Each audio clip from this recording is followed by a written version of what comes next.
गणित की कक्षा में आपका पुनः स्वागत है। कल हमने विभाज्यता के नियम के अंतर्गत 2, 3 और 4 से विभाज्यता के नियम को पढ़ा था। आज की कक्षा में हम विभाज्यता के नियम के अन्य संख्याएं 5, 6 और 7 से विभाज्यता के नियम पढ़ेंगे। उससे पहले मैं कल की कक्षा का एक बार संक्षेप में पुनरावृत्ति करना चाहता हूं। उसके पश्चात हम आज की कक्षा को आगे बढ़ाएंगे। जैसा कि कल हमने विभाज्यता की जांच के नियम के अंतर्गत 2 से विभाज्यता का नियम पढ़ा था। यदि किसी संख्या के इकाई के अंक 2, 4, 6, 8 या 0 हो तो वह संख्या 2 से पूरा भाग जाएगा। इसी प्रकार हमने 3 से विभाज्यता के अंतर्गत पढ़ा था कि किसी संख्या के अंकों का योग 3 से विभाजित हो तो वह संख्या भी 3 से विभाजित होगी। यदि संख्या के अंकों का योग 3 से विभाजित नहीं हो तो पूरी संख्या भी 3 से विभाजित नहीं होगी। और अगली संख्या को कल हमने पढ़ा था 4 से विभाज्यता। 4 से विभाज्यता के लिए हमको संख्या के दहाई व इकाई के अंकों से बनी संख्या को देखना है। तो जो संख्या के दहाई और इकाई से बनी संख्या 4 से विभाजित हो तो पूरी संख्या भी 4 से विभाजित होगी। इसी प्रकार यदि दहाई व इकाई में दोनों में 0 हो तो भी वह संख्या 4 से पूरा भाग जाएगा। और चलिए हम आज के कक्षा में हम संख्या 5, 6 और 7 से विभाज्यता के नियम को पढ़ते हैं। 5 से विभाज्यता। 5 से विभाज्यता के लिए जिस प्रकार हमने कल 2 से विभाज्यता के अंतर्गत इकाई की संख्या को देखा था, आज वैसे ही हम 5 के लिए भी संख्या के केवल इकाई के अंक पे ही ध्यान देंगे। यदि किसी संख्या के इकाई का अंक 5 या 0 हो तो वह 5 से पूरा भाग जाएगा। इसको हम कल के जैसा ही 5 के पहाड़ा से भी हम देख सकते हैं। आइए इसको देखते हैं हम। यहाँ पर है 5 एकम 5, 5 दूनी 10, 5 तिया 15, 5 चौं 20, 5 पंचे 25, 5 छक्के 30, 5 सत्ते 35, 5 अट्ठे 40, 5 निया 45 और 5 दाम 50। अब हम इसके केवल इकाई के अंक को देख लें तो आप देख रहे हैं यहाँ पर आपको 5, 0, 5, 0, 5, 0, 5, 0, 5, 0 केवल आपको 5 शून्य के अतिरिक्त और कुछ भी दिखाई नहीं दे रहा है। आप देखेंगे 5 0, 5 0 ये आपको दिखाई दे रहा है। तो इससे हम यह जानकारी प्राप्त करते हैं कि किसी संख्या के इकाई में यदि 5 या 0 हो तो वह संख्या 5 से पूरा भाग जाएगा। इकाई में 5 और 0 के अतिरिक्त अगर कोई और संख्या आती है तो वह 5 से भाग नहीं जाएगा। इस चीज को हम लोग उदाहरण के रूप में भी अभी देख सकते हैं। आइए इस उदाहरण में हम लोग देखें। यहाँ पर पहला संख्या है 25। 25 के इकाई में आप देख रहे हैं 5 है, तो इस कारण से यह 5 से विभाजित होगा। दूसरी संख्या 80। 80 के इकाई में 0 है तो भी यह 5 से विभाजित होगा। तीसरी संख्या है 395। 395 की इकाई में 5 है तो यह भी 5 से विभाजित है। 1370 इसके इकाई में आप ध्यान दीजिए केवल 0 है तो यह भी 5 से विभाजित होगा। अगली संख्या 50,145 इसके इकाई में भी केवल 5 है तो यह भी 5 से विभाजित होगा। और 42,600 इसके इकाई में भी ध्यान देंगे तो आपको केवल 0 दिखाई देगा, तो यह भी 5 से विभाजित है। अब कुछ और उदाहरण देते हैं जिनके इकाई में 5 या 0 नहीं है, बाकी संख्याएं हैं। चलिए देखते हैं यहाँ पर। जैसे यहाँ आपके सामने में दिख रहा है 11। 11 की इकाई में 1 है, 0 या 5 नहीं है, इसलिए 11 5 से विभाजित नहीं होगा। 82 के इकाई में 2 है, यह भी 5 से विभाजित नहीं होगा। 243 के इकाई में 3 है, यह भी 5 से विभाजित नहीं होगा। उसी प्रकार 6464 के इकाई में देखिए 4 दिख रहा है आपको, तो यह भी 5 से विभाजित नहीं होगा। उसी प्रकार 10,246 के इकाई में देखिए आपको 6 दिख रहा है, तो यह भी 5 से विभाजित नहीं होगा। इसी प्रकार 5,047 के इकाई में भी 7 दिख रहा है, तो यह भी 5 से विभाजित नहीं होगा। 4,358 इसके इकाई में भी देखिए आप 8 दिख रहा है, तो यह भी 5 से विभाजित नहीं होगा। इसी प्रकार अंतिम उदाहरण देखिए 5,559 इसके इकाई में देखेंगे आप तो आपको 9 दिख रहा है। तो इकाई में 5 या 0 होना चाहिए तभी 5 से विभाजित होगा, यहाँ 9 है तो यह 5 से विभाजित नहीं होगा। इसी प्रकार हम 5 से बहुत आसानी से पता कर सकते हैं कि किसी भी संख्या के इकाई में 0 या 5 हो तो वह 5 से विभाजित है, अन्यथा 5 से विभाजित नहीं है। अब हम चलते हैं 6 से विभाज्यता के नियम में। 6 से विभाज्यता का नियम के लिए हमको अलग से कुछ सीखने की आवश्यकता नहीं है। केवल हमने जो पूर्व में सीखा है 2 और 3 से विभाज्यता, ये दोनों नियम यदि हमको याद हैं तो हम 6 से विभाज्यता आसानी से पता कर सकते हैं। तो 6 से विभाज्यता के नियम के लिए है कि दी गई संख्या यदि 2 से और 3 से दोनों से विभाजित हो, याद रखिए दी गई संख्या 2 से भी भाग जाना चाहिए और 3 से भी भाग जाना चाहिए। यदि दोनों से भाग जाएगी तो वह 6 से भी भाग जाएगा। यदि 2 और 3 इन दोनों में से किसी एक से भाग जा रहा है और दूसरा से भाग नहीं जा रहा है तो वह 6 से भाग भी नहीं जाएगा। अर्थात मान लीजिए कि 6 से भाग देने के लिए कोई संख्या दिया गया है लेकिन वह 2 से भाग जा रहा है किंतु 3 से भाग नहीं जा रहा है तो वह 6 से भी भाग नहीं जाएगा। उसी प्रकार यदि वह 2 से भाग जा रहा है किंतु 3 से भाग नहीं जा रहा है तो भी वह 6 से विभाजित नहीं होगा। यानी 2 से और 3 दोनों से भाग जाना जरूरी है। इसको हम उदाहरण से अच्छी तरह समझ सकते हैं। आइए उदाहरण देखते हैं। यहाँ आपके सामने में दिख रहा है 84। 84 के 6 से भाग जाने की विभाज्यता की जांच के लिए सबसे पहले हम यह 2 से भाग जाता है कि नहीं देखते हैं। 2 से भाग जाता है कि नहीं के लिए इसके इकाई के अंक को ध्यान देना है। इकाई में 4 है इसलिए यह 2 से भाग जाएगा। अब 3 से भाग जाता है कि नहीं देखने के लिए 84 के अंकों को जोड़ेंगे। 3 का नियम है कि अंकों को जोड़ना पड़ता है। 8 और 4 को जोड़े तो 12 हुआ। तो चूंकि 12 3 से विभाज्य है इसलिए 84 भी 3 से विभाजित होगी।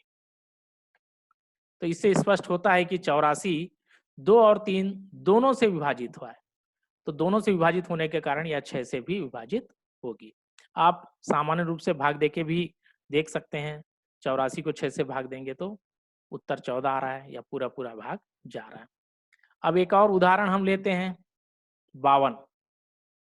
52 के इकाई में आप देखेंगे 2 है तो इस कारण से यह 2 से तो विभाजित है। 3 से विभाजित है कि नहीं देखेंगे तो 3 से विभाजित है कि नहीं देखने के लिए 52 के अंकों को हम जोड़ेंगे तो 5 धन 2 बराबर 7। तो आप जानते हैं 7 3 से विभाजित नहीं है।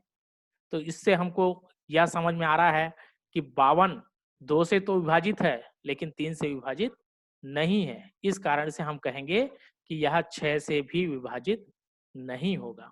आप यहाँ भाग के माध्यम से भी हम देख सकते हैं। 6 को भाग दिए 52 को तो 6 अट्ठे 48, 4 शेष बच रहा है तो यह 6 से 52 पूरा पूरा भाग नहीं जा रहा। एक और उदाहरण हम ले लेते हैं 73। 73 की इकाई में 3 है तो इसको देखने से ही हमको पता चल जाता है कि यह 2 से विभाजित नहीं है। अगर हमको पता चल रहा है कि यह 2 से विभाज्य नहीं है तो इस स्थिति में हमको आगे 3 से विभाज्य है या नहीं देखने की आवश्यकता नहीं है, क्योंकि हमने पहले ही पढ़ा है 6 से भाग देने के लिए 2 और 3 इनमें से किसी एक से भी भाग नहीं जाएगा तो 6 से भाग नहीं जाएगा। तो यहाँ 2 से भाग नहीं जा रहा है तो इससे हम सीधा ये कह सकते हैं कि यह 6 से भाज्य नहीं है। तो आप सामान्य भाग विधि से भी आप देख सकते हैं 6 से 73 को भाग दे रहे हैं। 6 एकम 6, 1 बचा, हमने 3 को उतारा 13, 6 दूनी 12 तो यहाँ 1 शेष बच रहा है। इस कारण 73 6 से विभाजित नहीं है। लेकिन हमको ये बिना भाग की क्रिया में गए हम विभाज्यता के नियम से भी इसको देख सकते हैं। आइए अब हम 7 से विभाज्यता के बारे में जानेंगे। 7 से विभाज्यता के नियम के लिए थोड़ा-सा आपको अधिक प्रक्रिया से गुजरना होगा। 7 से विभाज्यता के लिए आपको बार-बार अभ्यास की आवश्यकता पड़ेगी, तभी यह आपको याद रहेगा। तो यहाँ पर इसका जो नियम है, उसको मैं एक बार बता रहा हूँ, किंतु नियम से ज़्यादा जब आप उदाहरण में जाएँगे, तो ज़्यादा अच्छा से आपको समझ में आएगा। तो 7 से विभाज्यता का नियम ये है कि दी गई संख्या के जो अंतिम अंक है, यानी जो इकाई की तरफ से हम चालू करते हैं, तो इकाई का अंक, उस अंक को हमको दुगना कर देना है और जो दुगना करने से जो उत्तर आएगी, उस संख्या को जो पहले के पूरा संख्या है, उसमें इकाई के अंक को छोड़कर हमको घटाना है। क्योंकि इकाई को हमने डबल किया है, तो उसको छोड़ के हम घटाएँगे। तो जो नया उत्तर आएगा, उस उत्तर का इकाई के अंक को फिर दुगना करेंगे और बचे हुए अंकों में उसको घटाएँगे। तो इस प्रकार तब तक हम करते जाएँगे यह क्रिया जब तक कि 1 या 2 अंकों की संख्या बच ना जाए। इस प्रकार प्राप्त अंतिम संख्या अगर 7 से विभाजित हो, तो जो दी गई हमको मूल संख्या है, वह भी 7 से विभाजित होगी। और यदि अंत में बचा हुआ संख्या 7 से विभाजित नहीं है, तो मूल संख्या भी 7 से विभाजित नहीं होगी। इसको हम उदाहरण के माध्यम से 3 उदाहरण लिए हैं, उन 3 उदाहरणों के माध्यम से अच्छी तरह समझ सकते हैं। तो चलिए पहला उदाहरण हम देखते हैं 2457। तो 2457 के इकाई में 7 है, तो इस 7 का दुगना हुआ 14। ध्यान दीजिए, इकाई में 7 है, 7 का 14 है, 7 का दुगना है 14। तो हम 2457 के इकाई के अंक 7 के दुगने को यानी 14 को 2457 में हम घटाएंगे। तो हमारा जो उत्तर आएगा, आप ध्यान दीजिए, स्क्रीन में आपको दिख रहा है, मैंने 7 को छोड़ करके 245 में से 14 को घटाया है। तो 245 में से 14 घटाने पर आएगा 231। ये 231 का फिर इकाई का अंक हो गया 1। फिर से हम पहली वाली प्रक्रिया दोहराएंगे, इस 1 का दुगना करेंगे 2। तो 1 का दुगना को यानी 2 को हम 231 में से 1 चला गया, इकाई को छोड़ देंगे, बचा हमारे पास केवल 23। उस 23 में से 1 के दुगने 2 को घटाएंगे, तो हमारे पास बच रहा है 21। 2 अंक में आ गया उत्तर। तो अब हम देखेंगे 7 से 21 विभाज्य है या नहीं। तो हम सामान्य रूप से ही जानेंगे कि 7 से 21 भाग जाता है। तो चूंकि ये आखिरी में बचे हुए अंक 7 से पूरा भाग जा रहा है, 21 7 से भाग जा रहा है, तो हम कहेंगे कि 2457 भी 7 से पूरा भाग जाता है। तो 2457 7 से पूरा भाग जाता है कि नहीं देखते हैं। ये आपके स्क्रीन के सामने में दिख रहा है 2457। देखिए हमने 7 से भाग दिया, तो पहली बार पहली संख्या तो जाएगी नहीं, 0 लिया। फिर अगला हमारा 2 बचा, 4 को उतारे 24, 7 तिया 21, 24 में से 21 घटाए तो बचा 3, 5 को उतारे हमने तो 35 हो गया। तो 7 पंचे 35, 35 में से 35 घट गया तो 0 हो गया। अब आखिरी अंक जो उतरा है वो है 7, तो 7 एकम 7, पूरा चला जा रहा है। हमारे नियम से भी जो है हमने 2457 को देखा था कि वो पूरा चला जा रहा है। एक और उदाहरण हम लेते हैं 1729। इसके इकाई में देखिए आपको 9 दिख रहा है, 9 का दुगना 18। तो 1729 के इकाई 9 का दुगना हो गया 18। तो 18 को हमको 1729 में नहीं घटाना है, बल्कि केवल 172 में ही घटाना है। 9 को छोड़ देंगे। अब देखिए यहाँ पर हमने 172 के नीचे ही हमने 18 लिखा है, तो 172 में से 18 को घटाने पर 154 आया। तो 154 को फिर से प्रक्रिया को दोहराएंगे। इसके इकाई में 4 है, 4 का दुगना 8 हुआ। 8 को हमको 154 में नहीं घटाना है, क्योंकि 4 का दुगना हमने ले लिया, तो हमको केवल 15 में ही 8 को घटाना है। तो इस प्रकार आ गया 7। तो आपको पता है 7 जो है 7 से पूरा भाग जाता है एक बार में। तो इस प्रकार हम कह सकते हैं कि 1729 भी 7 से पूरा पूरा भाग जाएगा। हमारे अंतिम अंक हमको मूल संख्या के बारे में जानकारी देंगे कि वह 7 से विभाज्य है या नहीं। इसको सामान्य भाग विधि से भी हम करके देख सकते हैं कि हमारा जो उत्तर है वो सही है या गलत है। 7 से 1729 को भाग दिए, पहला संख्या 1 है तो जाएगा नहीं 7 से, तो शून्य लिया हमने, तो 1 उतरा और 7 नीचे आ गया, तो ये हो गया 17, 7 दूनी 14 हो गया। फिर 17 में से 14 घटाए तो बचा 3, तो अगला अंक जो है वो नीचे 2 उतरा तो 32 हो गया। तो 7 चौक 28, 32 में से 28 घटा दिए तो बचा 4। फिर आखिरी जो 9 बचा है वो नीचे उतर गया तो हो गया 49, तो साथ ही 49। आप देखेंगे शेष कुछ नहीं बच रहा है, तो इस प्रकार 1729 7 से विभाज्य है।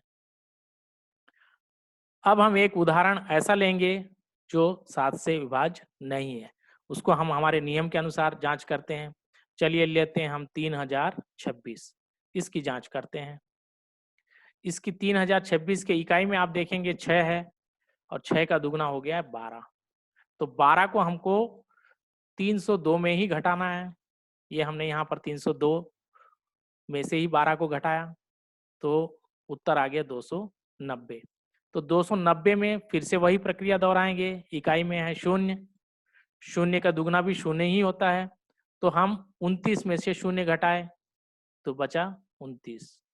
आपको पता है कि 7 से 29 भाग नहीं जाता है, तो इस प्रकार हम कह सकते हैं कि 3026 भी 7 से पूरा पूरा भाग नहीं जाएगा। आखिरी के जो 2 अंक बचे 29, वे 7 से भाग नहीं जाते हैं, तो हम कहेंगे मूल संख्या 3026 भी 7 से पूरा पूरा भाग नहीं जाएगा।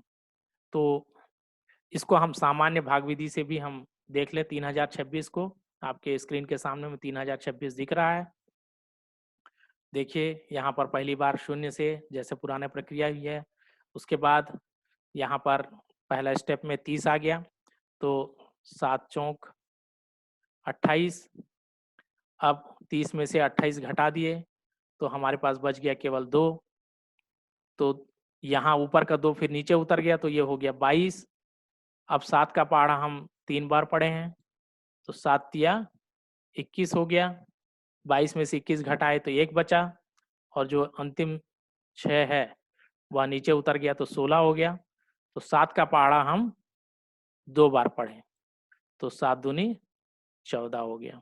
तो 16 में से 14 घटाए तो हमारे पास बच गया है 2। आप देख रहे हैं ये जो शेष बचा है 2, तो शेष 2 बचा है, तो यह इंगित करता है कि हमारा 3026 जो है 7 से विभाज्य नहीं है। इसी चीज को हम नीचे अपने उदाहरण में भी देख लिए थे, तो 3026 जो है 7 से विभाजित नहीं हो रहा है। तो आज आपने 5 से, 6 से और 7 से विभाज्यता के नियम सीखे हैं। मैं संक्षिप्त में एक बार रिवीजन करना चाह रहा हूँ इसको।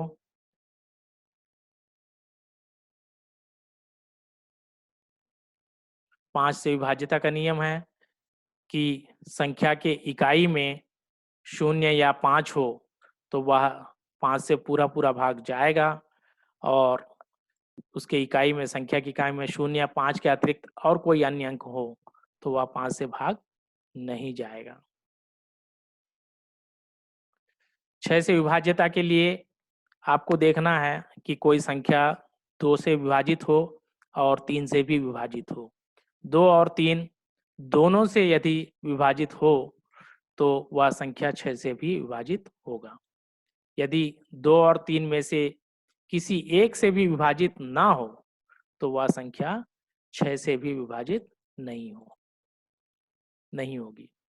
चाहे वो 2 से भाग जाए लेकिन 3 से नहीं जाए तो भी 6 से भाग नहीं जाएगा, और 3 से भाग जाए और 2 से भाग ना जाए तो भी वह 6 से भाग नहीं जाएगा। यानी 6 से भाग जाने के लिए वह 2 और 3 दोनों से भाग जाना जरूरी है। इसके लिए हम 2 का जो नियम है, इकाई में 2, 4, 6, 8 या शून्य हो, उस नियम से हम 2 से भाग जाता है कि नहीं देख सकते हैं।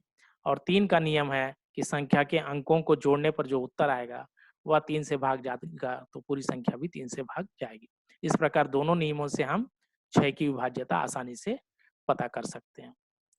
और अगला हमारा जो संख्या था आखिरी 7 से विभाज्यता। 7 से विभाज्यता के लिए हमको जो दी गई संख्या है उसके इकाई के अंक को दुगुना करना है और फिर बचे हुए संख्या में उस दुगने अंक को घटाना है।